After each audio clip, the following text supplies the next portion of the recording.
Hi friends, Vande Mataram, जय हिंद। दोस्तों दोस्तों आज जो है स्टैटिक्स के अंतर्गत पार्ट 2 का दोस्तों हम अभ्यास करेंगे।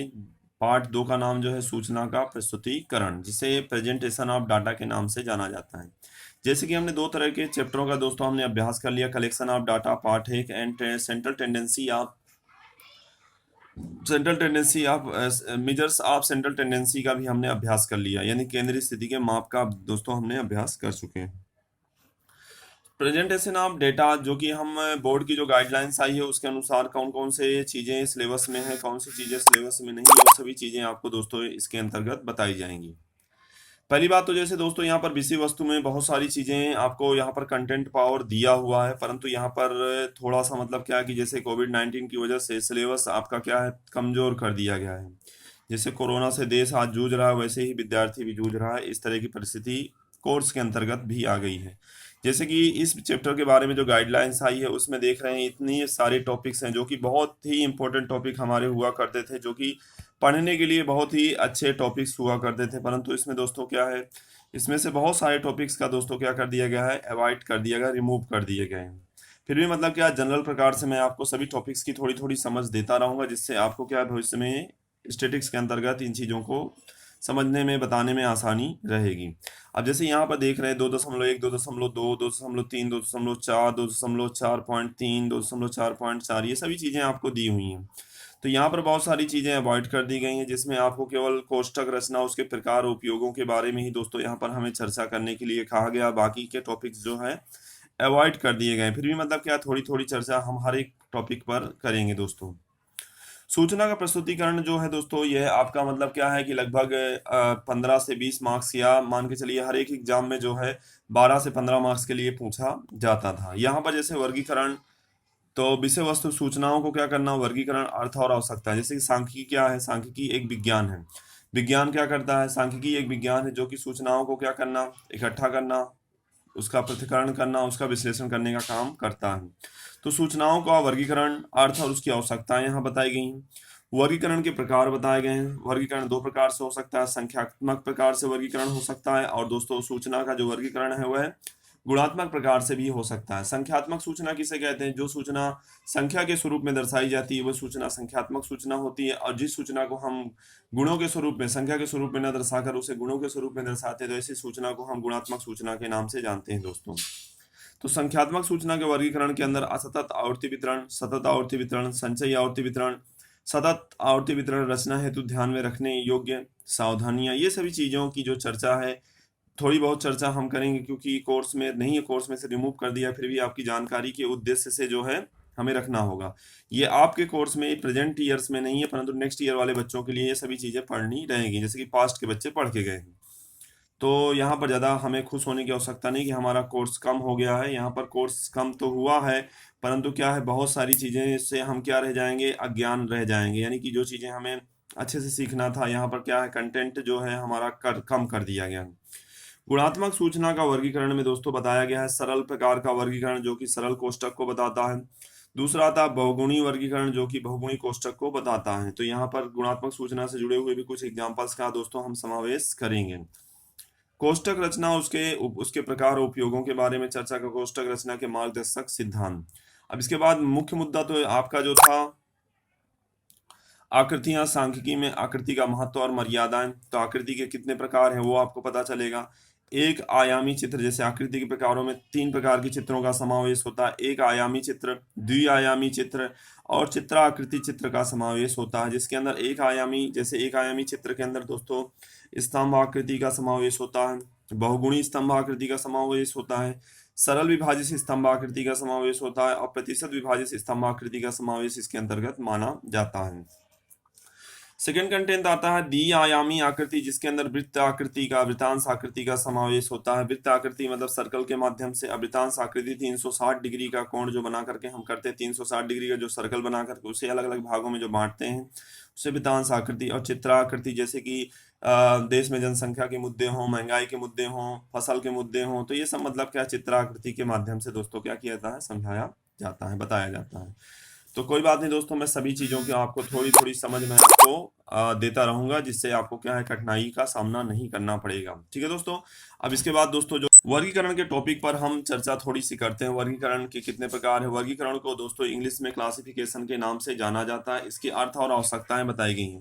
पूर्व अध्याय यानी कि पहले के अध्याय में हमने देखा कि सांख्यिकी सूचना में मुख्यतः दो प्रकार की सूचनाएं होती हैं। सांख्यिकी में दो प्रकार की सूचना, जैसे कि मैंने भी बताया, संख्यात्मक सूचना, दूसरा क्या होता है, गुणात्मक सूचना। संख्यात्मक सूचना या संख्यात्मक चल के आधार पर प्राप्त की जाती है, यानी जो सूचना संख्या के स्वरूप में दर्शाई जाती है, प्रस्तुत की जाती है, बताई जाती है, तो ऐसी सूचना संख्यात्मक सूचना होती है। जबकि गुणात्मक सूचनाएं गुणात्मक चल के आधार पर प्राप्त की जाती है। संख्यात्मक चल के मुख्यतः दो प्रकार होते हैं। पहला चल होता है असतत प्रकार का चल, दूसरा होता है सतत प्रकार का चल।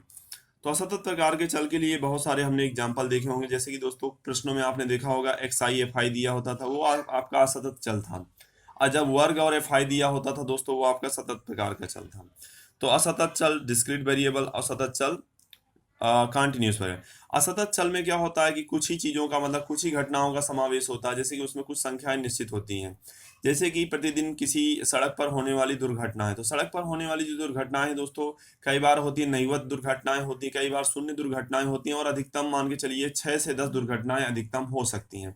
ऐसा तो नहीं कहा जा सकता कि किसी एक सड़क पर आज 1 लाख मौतें हो गई, ऐसा नहीं हो सकता। 10,000 मौतें हो गई, तो मतलब क्या है कि उसका एक आंकड़ा मतलब क्या है, फिक्स होता है कि 5, 6, 10 अधिकतम, या तो जीरो जीरो से लेकर 10 तक के आंकड़े इसके अंतर्गत आ सकते हैं।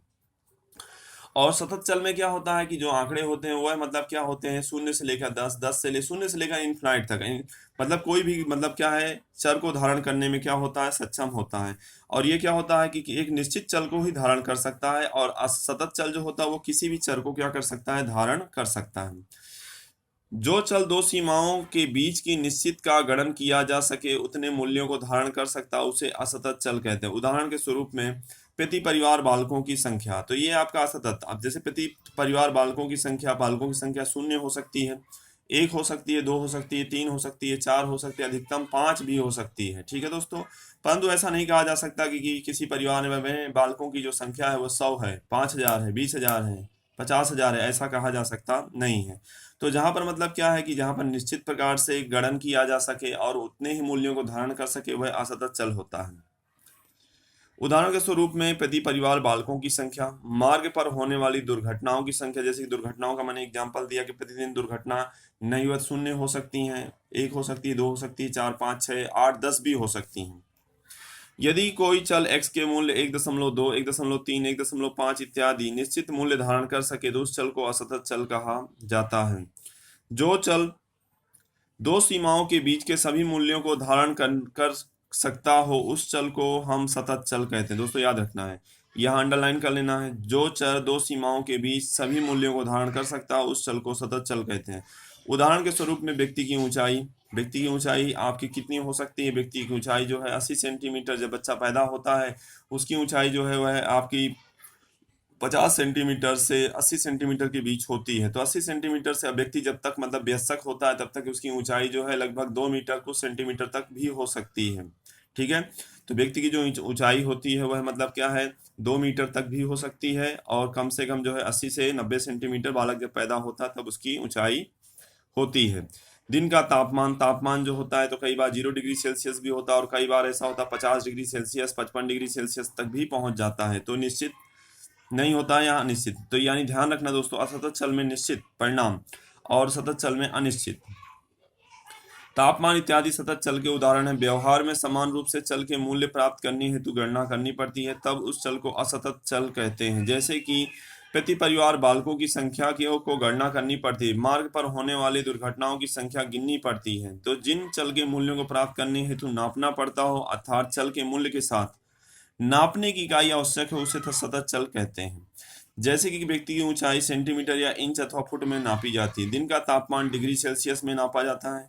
असतत चल द्वारा प्रस्तुत की जाने वाली सूचना को असतत संख्यात्मक सूचना के नाम से भी जानते हैं, और सतत चल द्वारा प्रस्तुत की जाने वाली सूचना को सतत संख्यात्मक सूचना के नाम से भी दोस्तों हम क्या करते हैं, जानते हैं।